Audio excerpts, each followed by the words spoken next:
Good morning students. आपका जो syllabus है उसमें 4 यूनिट्स हैं। First unit vector calculus part 1, second vector calculus part 2, third है transforms calculus part 1, fourth transform calculus part 2। तो आज हम फोर्थ यूनिट स्टार्ट करेंगे। तो अगर आपने बुक लेनी है तो हायर इंजीनियरिंग मैथमेटिक्स है, बीएस गरेवाल की, जो खन्ना पब्लिकेशंस की आती है, तो वो ले सकते हो आप। ठीक है, वैसे मैं आपको कोशिश करूंगी आपको मैक्सिमम नोट्स और आपकी जो भी प्रॉब्लम्स होती हैं मैथमेटिक्स की, जितने भी टॉपिक हैं उससे रिलेटेड, वो आपको प्रोवाइड कर दूं। ठीक है, तो जो सबसे पहले फोर्थ यूनिट स्टार्ट करना है वो है फोरियर सीरीज। फोरियर सीरीज का ये सिलेबस है। फोरियर सीरीज क्या होती है, half range series, cosine sine series, ठीक है, फोरियर इंटेग्रल्स, ये सारा। ठीक है, तो सबसे पहले इसके लिए हमें पीरियोडिक फंक्शंस क्या होते हैं उसके बारे में पता होना चाहिए। तो पीरियोडिक फंक्शन क्या है? A periodic function is a function that repeats its value at regular intervals. Means इसकी प्रॉपर डेफिनेशन फिर क्या हुई? A function f is said to be periodic if for some non zero constant t f of x plus t is equal to f of x. Means कोई भी function है, अगर x में कोई एक हमने वैल्यू सपोज ऐड कर दी T, ठीक है, तो उसका रिजल्ट और टी ऐड करने के बाद फंक्शन का रिजल्ट, दोनों का रिजल्ट अगर सेम आता है, that is for all values of x in the domain, then function is known as periodic. और जो ये टर्म हम ऐड करते हैं where t is known as period of that function. जैसे फॉर एग्जाम्पल जो हमारी ट्रिग्नोमेट्रिक सीरीज होती हैं उसमें जो साइन फंक्शन होता है, सारे पीरियोडिक हैं, बट साइन की एग्जांपल ले रहे हैं हम। Sine function is periodic with period 2 pi, since sine x plus 2 pi is equal to sine x for all values of x. That is this function repeats on intervals of length 2 pi. ये इसका graph है। After 2 pi sine x repeats its value. ठीक है, तो it mean sine x क्या है? Periodic function है और उसका पीरियड क्या हो गया? 2 पाई।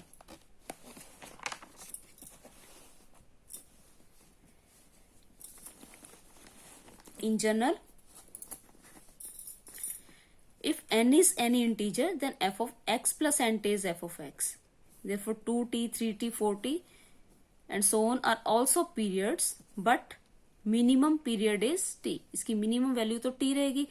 मीन्स अगर इसमें एक t जोड़ा, फिर 2 बार t जोड़ दिया, 3 बार जोड़ दिया, तब भी रिजल्ट अगर उसका सेम आता है तो वो पीरियोडिक फंक्शन हो गया। ये सारे इसके पीरियड्स हो गए, बट जो मिनिमम पीरियड है वो क्या है? जो सबसे पहले वैल्यू हमने ऐड करी t, means f of x is f of x plus t, x plus 2t, x plus 3t and so on f of x plus nt। सभी की वैल्यू जो है सेम आती है। ठीक है, जैसे हमने साइन का किया तो साइन की 2 पाई थी, तो इसके हिसाब से पीरियड्स कौन कौन से हो गए उसके? 2 पाई, 4 पाई, 6 पाई, 2 के जितने भी मल्टीपल्स हैं। But 2 pi is the least period of sine x. ऐसे ही 10x का पीरियड पाई होता है। ठीक है, काफी फंक्शंस होते हैं, तो 2 एग्जांपल्स आपको बता दी मैंने। Next trigonometric series. A series a naught by 2 summation n equal to 1 to infinity a n cos N x summation n equal to 1 to infinity b n sine N x, where coefficients a naught, a1 and so on, b1, b2 and so on do not depend upon the real variable x is known as trigonometric series। Trigonometric series है। तब Fourier series करने के पहले हम थोड़े से integral discuss करेंगे, उनके रिजल्ट, ठीक है, जो आपने शायद 10+2 में पढ़े भी होंगे। तो प्रॉपर्टीज हैं साइन और कोसाइन की। List of some integral properties of sine and cosine functions. Now if m and n are integers then integral limit ली है हमने, लोअर लिमिट c है, upper limit c to c plus 2 pi sine N X D X. तो sine का integral क्या होता है? Minus cos. तो एन एक्स जो एंगल है वो साथ में आ गया, अपॉन एंगल का डेरिवेटिव आता है। ठीक है, तो साइन एन एक्स का integral minus cos N x upon n, जो लिमिट है सी to C plus two pi, ठीक है। इसकी वैल्यूज जब हम इसमें पुट करेंगे तो रिजल्ट जो है 0 आता है। ऐसे ही सेम कॉस एन एक्स, ठीक है, इसकी इंटीग्रेशन करें, लिमिट जो है सी टू सी प्लस टू पाई लेके इसका आंसर भी 0 आता है। अगर दो ट्रिग्नोमेट्रिक रेशियोज का प्रोडक्ट आ जाता है, जैसे कॉस इंटू कॉस आ गया, इसमें एंगल एम एक्स है, इसमें एन एक्स है, ठीक है, तो इसको सॉल्व करने के लिए हमने क्या किया, पहले 2 से मल्टीप्लाई डिवाइड कर देंगे, तो ये आपका फॉर्मूला बन गया 2 कॉस ए कॉस बी। ये किसके इक्वल होता है, cos A plus B plus cos A minus B, ठीक है। फॉर्मूला लगा के अब ये दोनों टर्म सेपरेट हो गई, अब इसकी इंटीग्रेशन कर देंगे, ठीक है। इंटीग्रेशन करके हमने इसमें लिमिट पुट कर दी, तो इसकी वैल्यू 0 आएगी if m is not equal to n, and pi लेंगे if m is equal to n। ऐसे ही रिजल्ट है साइन n पाई, ये साइन माइनस n पाई, ये हमेशा 0 होता है। ऐसे कॉस n पाई और कॉस माइनस n पाई, इसकी वैल्यू आती है -1 पावर n। n इवन है तो ये +1 आ जाएगा, n ऑड है तो -1 आ जाएगा। साइन में सारी वैल्यू 0 आती है।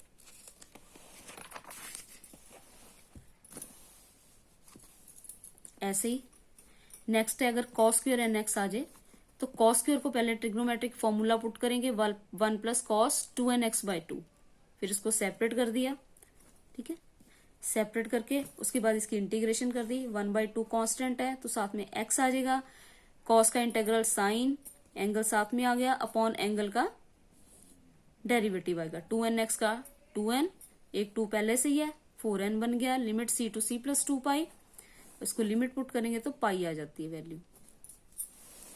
सेम ऐसे ही ये आपने +2 में किए हुए हैं, जस्ट रिवाइज करा रही हूँ। Sine m x cos N x, sine cos का प्रोडक्ट आ जाए, फिर से 2 से मल्टीप्लाई डिवाइड करना है आपने और इसको सॉल्व करना है इंटेग्रल को, तो इसका रिजल्ट 0 आता है अगर इंटरवल हमारा C to C plus two pi है। ऐसे ही sine N X cos N X D X, इसका आंसर भी 0 आता है। दोनों साइन हो तो उसका रिजल्ट भी 0 आता है if m is not equal to n। तो अगर m n बन गया फिर तो ये साइन स्क्वायर हो जाएगा, ठीक है। तो साइन स्क्वायर एन एक्स हो जाए तो इसका हमने फॉर्मूला पुट करना है साइन स्क्वायर का 1 माइनस कॉस 2nx बाई 2। जैसे कॉस स्क्वायर वाला सॉल्व किया हमने सेपरेट करके, सेम वैसे ही इसको सेपरेट करके सॉल्व कर देंगे तो इसका रिजल्ट पाई आएगा। नेक्स्ट है, फोरियर सीरीज क्या होती है। Now, if fx is a function defined in the interval where x lies between c to c plus 2 pi is periodic with period 2 pi and satisfies Dirichlet conditions। कौन सी होती है Dirichlet conditions? ये अकेला आपको question आ जाता है paper में, what are Dirichlet conditions? तो फर्स्ट क्या है, fx is single valued in the interval। Single valued means each value in the domain has unique value in the range। Second condition क्या है, it has finite number of discontinuities in one period। Finite number of discontinuities means finite discontinuity exists when two-sided limit does not exist, means left and right limit does not exist। Third, it has finite number of maxima and minima in one period। इसकी जो maximum minimum values होती हैं वो finite number में होंगी, infinite नहीं होंगी। और फोर्थ कंडीशन क्या है, सी to C plus two pi mod लिया F x D X is finite है, then it can be represented by trigonometric series. fx is equal to a naught by 2 summation n equal to 1 to infinity a n cos nx summation n equal to 1 to infinity b n sin nx। This representation of fx is called Fourier series or Fourier expansion of fx, where a naught a1 a2 and b naught b1 are Fourier coefficients and can be calculated by Euler's formula। इसको Euler's formula बोलते हैं, a naught a n b n की values को। तो a naught की value होती है 1 by pi c to c plus two pi F x D x, a n की 1 upon pi c to c plus two pi F x cos nx dx होता है इसमें साथ में, bn में cos की जगह sin nx आ जाता है। ठीक है, अब ये तीनों वैल्यूज कैलकुलेट कैसे करनी है। ठीक है, तो सबसे पहले टू फाइंड ए नॉट, ये फर्स्ट वाली इक्वेशन है हमारी, ठीक है, जो हमने ट्रिग्नोमेट्रिक सीरीज लिखी थी। तो integrating both sides of equation 1 with respect to x from c to c plus 2π। तो इस इक्वेशन को हमने इंटीग्रेट किया है विद रिस्पेक्ट टू x, और इंटेग्रल की लिमिट क्या ली है, c टू c प्लस 2π। ये देखिए, अब इसमें ये तीनों के इंटेग्रल सेपरेट कर देंगे।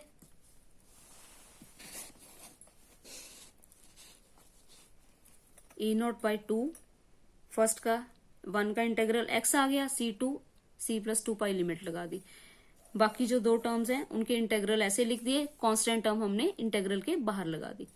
अब इन दोनों की वैल्यू जो हमने इंटेग्रल के रिजल्ट किए थे, फर्स्ट टू रिजल्ट, दोनों की वैल्यू 0 0 होती है। ठीक है, तो इसको सॉल्व करके पाई a0 आ गया। तो क्या आ गया हमारा, c to c plus 2π fx dx is pi a0। यहां से a0 की वैल्यू निकालेंगे, पाई को इधर ले गए तो ये 1/π बन गया। तो ये a0 का रिजल्ट आ गया।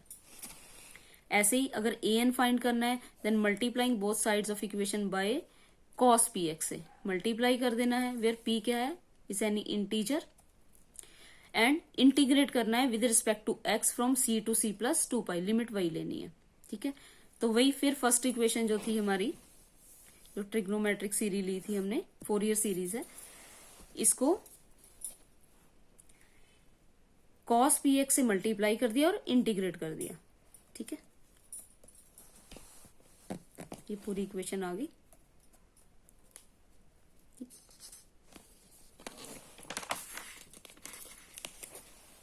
इसमें भी फर्स्ट और लास्ट है जो, उसका रिजल्ट क्या है, 0 0 बनता है बाय यूजिंग इंटेग्रल के जो रिजल्ट हमने लिखे थे। ठीक है, और यहाँ पे बचा हमारे पास AP इंटू पाई, या AN बोल सकते हो आप जिसको।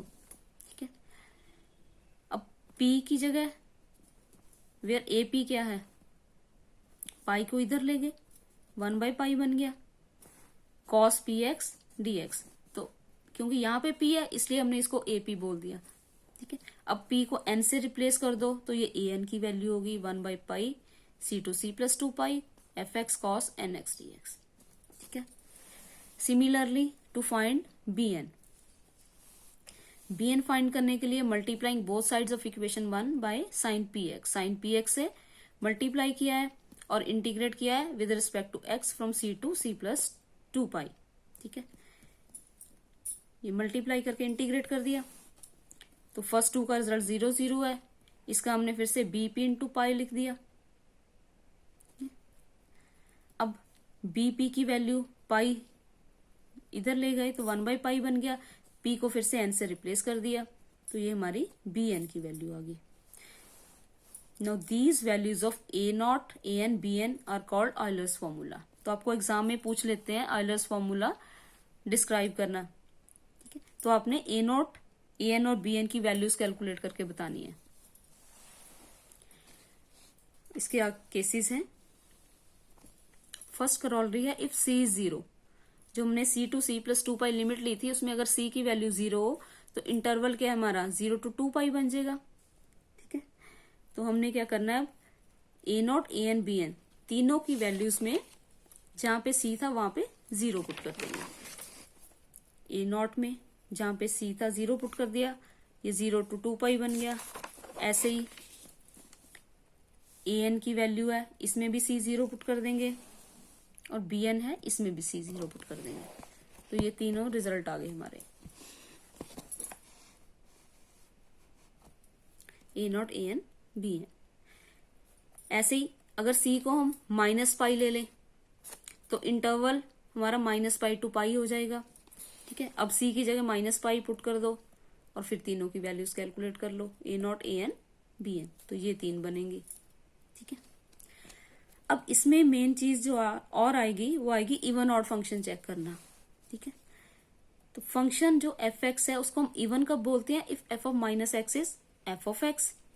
ऐसे ही ऑड कब बोलते हैं? If F of minus x is minus F of x. तो ये एग्जांपल्स हैं, जैसे एक्स स्क्वायर क्या है, एक्स को माइनस एक्स से रिप्लेस कर दे तब भी ये दोनों का रिजल्ट सेम आएगा।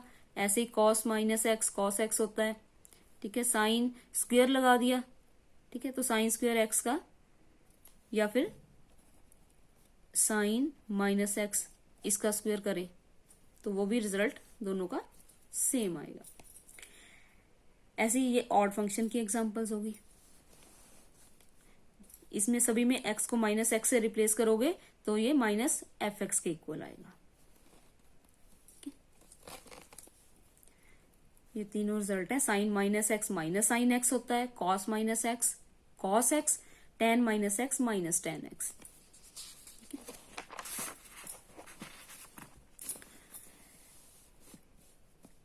तो product of two even functions और two odd functions is an even function, ये तो हमें पता है, ठीक है। ऐसे ही product of even and odd is odd function. तो अगर हमारे पास कोई लिमिट की वैल्यू दी हुई है, ये सेम है, लोअर लिमिट में नेगेटिव है, अपर में पॉजिटिव है, ठीक है, तो इसका रिजल्ट हम 0 लिख सकते हैं if f x is an odd function. ये जो फंक्शन है तो इसके इंटीग्रल सॉल्व करने की जरूरत नहीं है, पहले ये फंक्शन देख लो इवन है या ऑड है। अगर ऑड है तो इसका इंटीग्रल सीधा 0 लिख सकते हैं, और अगर इवन है, if f x is even, तो इसको सिंप्लीफाई करने के लिए इसको थोड़ा माइनस सी टू सी को हम 2 से मल्टीप्लाई कर लेते हैं और लोअर लिमिट 0 कर लेते हैं, ठीक है। तो इंटीग्रल सॉल्व करना इजी हो जाता है। तो ये कब लेना है? Minus c to f x D x if f x is even function, ठीक है। तो ये दो रिजल्ट याद रखने हैं, बार बार यूज होंगे। ऐसे थर्ड करोलरी है if f x is an odd function. अब एफ एक्स जो दिया हुआ है फंक्शन हमारा ऑड है, तो ए नॉट की वैल्यू क्या होती है? 1/पाई minus pi to pi F x D X. अगर हम ले ये minus pi to pi, same limit ली है, एक नेगेटिव एक पॉजिटिव। तो एफ एक्स ऑड है तो इट मीन्स इसके अकॉर्डिंग एफ एक्स ऑड है तो रिजल्ट सीधा 0 लिख सकते हैं। तो एफ एक्स कुछ भी हो तो उसका इंटीग्रल 0 आएगा। ऐसे ही ए एन की वैल्यू में 1/पाई minus pi to pi F X cos N X D X. F X odd है, कॉस एन एक्स हमारा इवन फंक्शन है, ठीक है। तो इवन इंटू ऑड, ऑड हो गया, टोटल फंक्शन ऑड है तो रिजल्ट 0 है। ऐसे बी एन में एफ एक्स ऑड है, साइन एन एक्स भी ऑड है, तो ऑड इंटू ऑड ये इवन हो गया। तो इसलिए हम क्या करेंगे, इसको 2 से मल्टीप्लाई कर देंगे, लोअर लिमिट 0 लगा देंगे, because sine N x is odd function, that is sine minus n x is minus sine N x, ठीक है। Hence if a periodic function fx is odd, its Fourier expansion contains only sine terms. Means fx is equal to summation n equal to 1 to infinity bn sin nx, where bn is 2/पाई 0 to pi fx sin nx dx, ठीक है। क्योंकि a not a n तो 0 हो गया, तो इसमें अकेली sign वाली टर्म बची, तो इस एक्सपेंशन में सिर्फ साइन वाली टर्म्स ही आएंगी। ऐसे ही नेक्स्ट करोलरी है if f x is even function. अब अगर इवन है तो ए नॉट की वैल्यू तो आएगी, एफ एक्स इवन है तो इसको हम क्या लिख देंगे, 2 से मल्टीप्लाई कर दिया, लोअर लिमिट 0 ले ली, ठीक है। तो इन दोनों का रिजल्ट सेम आता है, तो इसको सॉल्व करना इजी है, तो हम ये प्रॉपर्टी लगा के कर सकते हैं। इससे भी आ जाएगा, बट इससे क्या है, थोड़ा जो हमारे फंक्शन कई बार लेंथी होते हैं, तो अगर लोअर लिमिट 0 हो तो सॉल्व करना ईजी हो जाता है। ऐसे ही A N F x even है, कॉस एन एक्स भी इवन है, इवन इंटू इवन इवन है, तो इसमें भी यही प्रॉपर्टी आ जाएगी, 2 से मल्टीप्लाई कर दिया, लोअर लिमिट 0 लेके सॉल्व कर लेंगे। एंड बी एन में एफ एक्स इवन है, साइन एन एक्स ऑड है, तो इवन इंटू ऑड, ऑड हो गया, तो इसका रिजल्ट 0 आएगा, ठीक है। तो sine N x is odd है, therefore F x is even है, it means even into odd is odd, so this result is equal to 0. Hence, if a periodic function fx is even, then its Fourier expansion contain only cosine terms. तो fx में क्या आएगी, a0/2 plus summation n equal to 1 to infinity an cos nx, ठीक है। तो ये हमारा Fourier expansion होएगा, जिसमें a0 की वैल्यू क्या है, 2/pi 0 to pi fx dx and an is 2/pi 0 to pi fx cos nx dx. ठीक है, तो आज हमने बेटा ए नोट ए एन और बी एन और उसके केसेस डिस्कस करे हैं।